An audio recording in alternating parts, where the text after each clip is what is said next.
నమస్కారం. బీఆర్కే భక్తి ప్రేక్షకులందరికీ స్వాగతం. నేను మానస. ఈరోజు మనతో పాటు ఉన్నారు ప్రముఖ ఆధ్యాత్మికవేత్త, జ్యోతిష పండితులు మరియు ప్రొఫెసర్ డాక్టర్ ముల్లపూడి సత్యనారాయణమూర్తి గురువుగారు ఉన్నారు. గురువుగారిని అడిగి మే నెలలో 12 రాశుల వారికి ఎలా ఉండబోతుందో అడిగి తెలుసుకుందాం. నమస్కారం గురువు. నమస్కారం మా మానస.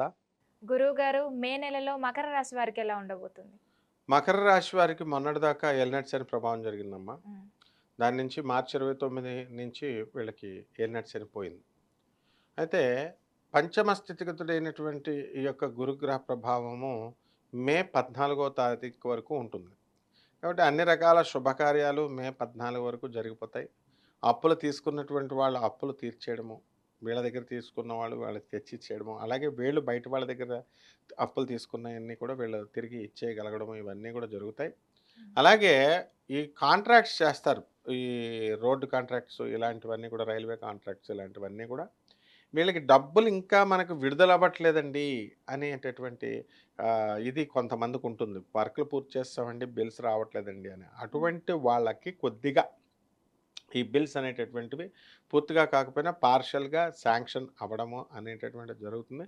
ఇక సెక్యూరిటీ జాబ్లు ఇలాంటివన్నీ కూడా ఒక విధమైనటువంటి ఏజెన్సీల ద్వారా రిక్రూట్ అయినటువంటి వీళ్ళకి జీతాలు పాపం కొంచెం కొంచెం వాళ్ళ ఏజెన్సీ వాళ్ళు కట్ చేసుకుంటూ ఉంటారు. మరి వీళ్ళకి జీతభత్యాలు సరిపోవట్లేదండి, మరి నైట్ డ్యూటీలు వేస్తున్నారండి అని ఇలా పాపం అనేక రకమైనటువంటి సెక్యూరిటీ గార్డులు వీళ్ళు వాళ్ళ యొక్క సమస్యలు అనేటటువంటివి తీరడానికి అవకాశాలు ఉంటాయి.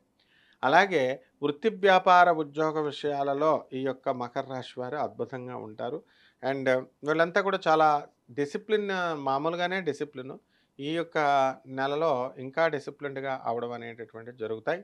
భార్యాభర్తల ట్రాన్స్ఫర్ల వల్ల వేరే వేరే రకాల ఊర్లలో వీళ్ళు ఉంటూ ఒకళ్ళొకళ్ళు కూడా ఉద్యోగాలు చేసుకుంటున్నారు. అటువంటివన్నీ కూడా వీళ్ళకి తీరిపోవడానికి అవకాశాలు ఉన్నాయి. ఇప్పుడు ఒకే చోటకొచ్చి కాపురాలు చేసుకోవడానికి అవకాశాలు ఉంటాయి. అయితే కొంతమందికి వ్యక్తిగత జాతకాల దోషాల వలన భార్యలకి కళ్ళు కనబడడం లేదనేటటువంటి మిషతోనో, లేదా ఏదో ఒకటి పాపం ఒక అమ్మాయి అయితే బిల్డింగ్ మీద నుంచి పడిపోయింది పొరపాటున.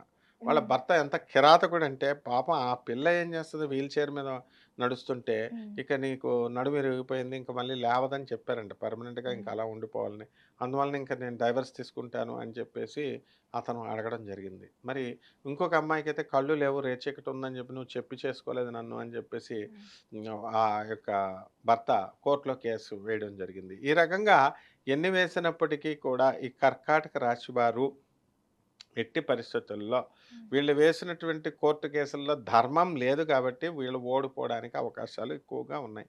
వీళ్ళ తల్లికి, వీళ్ళ అక్కలకి వీళ్ళని బాగా చూసుకోవాలనేటటువంటి ఉద్దేశంతో భార్యని లెక్క చేయకుండా వీళ్ళు ఇష్టం వచ్చినట్లు కొంతమంది చేసేటటువంటి వాళ్ళకి మాత్రము వాళ్ళకి ఈ చెంప పెట్టున ఏదో ఒకటి జరగడం అనేటటువంటిది ఈ నెలలో జరుగుతుంది.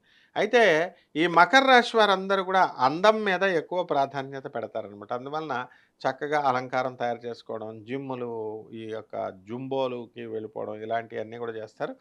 అలాగే ఈ యొక్క ఆరోగ్య పరిస్థితి మీద ప్రభావం పెట్టినటువంటి వాళ్ళంతా కూడా దీర్ఘాయుష్షు ఉండాలి, మేము భూమి మీద 2000 సంవత్సరాలు బతికేయాలని చెప్పేసి వాకింగ్లు చేస్తారు. ఇంట్లో పనులు చేసుకుంటే అయిపోయేదానికి అవి చేయకుండా జిమ్ములకి వెళ్ళడం, వాకింగ్లు ఇలా ఇలా ఇలా చేతులు తిప్పుకోవడం ఇలాగా తెగ చేస్తూ ఉంటారనమాట. ఇటువంటి వాళ్ళందరూ కూడా ఇళ్లల్లో పని చేసుకుంటే చాలు, ప్రత్యేకించి ఇవన్నీ కూడా చేయాల్సినటువంటి అవసరం లేదు. అలాగే చేసుకుంటే వాళ్ళ ఇష్టం అనుకో. ఉమ్, అయితే ఆ విధంగా భక్తి అని అనగానే దేవాలయాలకు వెళ్ళాలండి, ఏ గుడికి వెళ్ళాలండి అంటారు. అంతేగాని ఇంట్లో కూర్చొని మరి మెడిటేషన్ చేసుకోరా బాబు రామయోగ్ గారిలాగా అంటే ఎవరికి కూడా పట్టదనమాట. అందువలన మరి ఈ రకంగా మరి వాళ్ళకి సాధన వాళ్ళు చేసుకుంటూ ఒక మామూలు సాధారణ వ్యక్తిగా ఉన్నటువంటి రామయోగి ఏమైపోయాడు, ఇప్పుడు వీరబ్రహ్మేంద్ర స్వామిగా మారిపోయారు.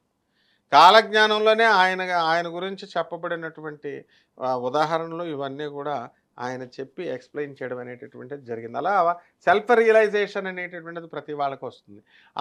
అంటే నేనెవరిని అనేటటువంటిది అర్థం చేసుకోగలగాల. ఆ నేనెవరు అనేటటువంటి సెల్ఫ్ రియలైజేషన్ ఇప్పుడు ఈ రాశి వాళ్ళకి వచ్చేస్తది. మకర రాశి వాళ్ళకి. ఎందుకంటే పెళ్ళాం పోయే కోర్టులో కేసేశారు. వండుకోవాలి రోజు పనులు. తల్లిని నమ్ముకున్నాడు. తల్లి ముసలిదైపోయింది. చెల్లెలు నమ్ముకున్నారు. చెల్లెలు తన కాపురం తాను చేసుకుంటూ వీడిచ్చే డబ్బును చూసుకుంటది కానీ అన్నగారిని రోజు చూసుకోదు కదా. ఇప్పుడు జీవితం అంటే ఏంటో అర్థమవుతా ఉంటదనమాటమ్మ. వీళ్ళు ఎలాంటి పరిహారం చేసుకోవాలంటారు గురుగారు? ఇప్పుడు రైతుల పరిస్థితి ఈ మకర రాశి వాళ్ళకి బానే ఉంటుంది. నోటికి సంబంధించిన దుర్వ్యసనాలు వచ్చేయడానికి అవకాశాలుంటాయి. చాలామంది ఈ యొక్క మకర రాశి వాళ్ళు తాగుబోతులైపోవడానికి అవకాశాలున్నాయి. కాబట్టి అలాగే ఇతరులతో డీల్ చేసినప్పుడు కర్కశంగా, కఠినంగా మాట్లాడడానికి అవకాశాలున్నాయి. కాబట్టి వీటన్నిటికి పరిహారం ఏమిటంటే రాహు జపం చేసుకోవాలి, రాహు స్తోత్రాలు చదువుకోవాలి, రాహు కిలోంపావు మినుములను ఆవుపేట రంగు ఉన్నటువంటి వస్తువుల నుంచి పేద బ్రాహ్మణులకి శనివారం నాడు ఉదయం 8 గంటలకి దానం చేసుకోవాలి. అలాగే ఈ యొక్క మే 29వ తేదీ దాటిన తర్వాత సింహ రాశిలోకి మనకి ఈ యొక్క కేతు వస్తున్నాడు. కాబట్టి మే ఎండింగ్‌లో వీళ్ళంతా కూడా ఆత్మహత్యా సదృశమైనటువంటి సమస్యలు రావడానికి అవకాశాలున్నాయి. ప్రతి సమస్యకి బాధపడుతూ, భయపడుతూ ఉంటారు.